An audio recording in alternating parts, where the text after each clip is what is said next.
Hi, it's Terry Dennery of the MathWorks.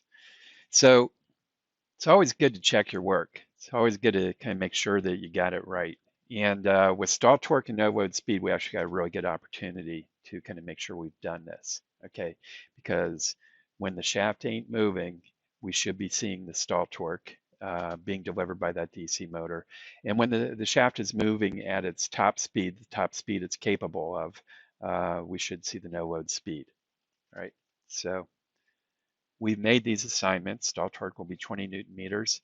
The no load speed will be 20 radians per second. And this is a condition that's completely dependent on the voltage that you apply, and that's why nominal voltage is so important. So let's go ahead and make sure we do that. All right. And so we'll put in 30 volts is what we're going to deliver. We're going to measure torque.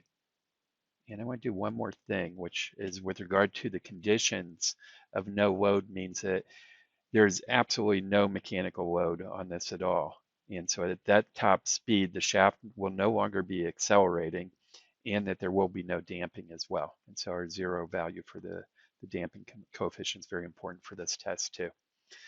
Okay, so I think we got it. So let's go ahead and hit run.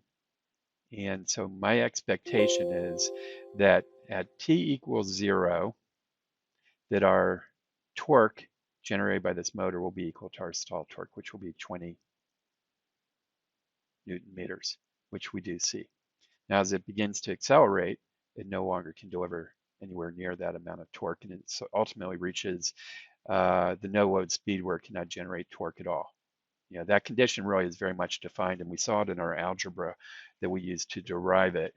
When the back EMF voltage is equal to the applied voltage, the current can no longer be generated, and therefore current being proportional to torque, no more torque can be generated. So going to 0 on torque at no load speed is actually, again, another validation. And so let's get into our no load speed, which was defined to be 20 radians per second, and certainly we get to that value.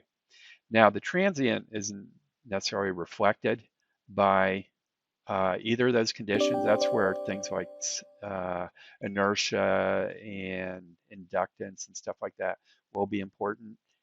And again, it's what will make things interesting. And so I will make, for example, a smaller inertia, and you'll just see that the transient just gets a lot smaller, right?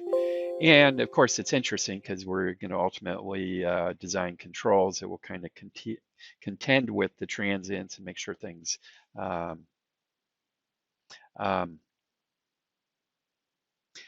make sure that we're able to kind of achieve the mission that we want. And at some level, we really do care about the transient, and it's in our development of the control algorithms that we'll be much more attentive to the transient and make our adjustments on voltage ultimately to really kind of make sure that we progress at the rates that we want to.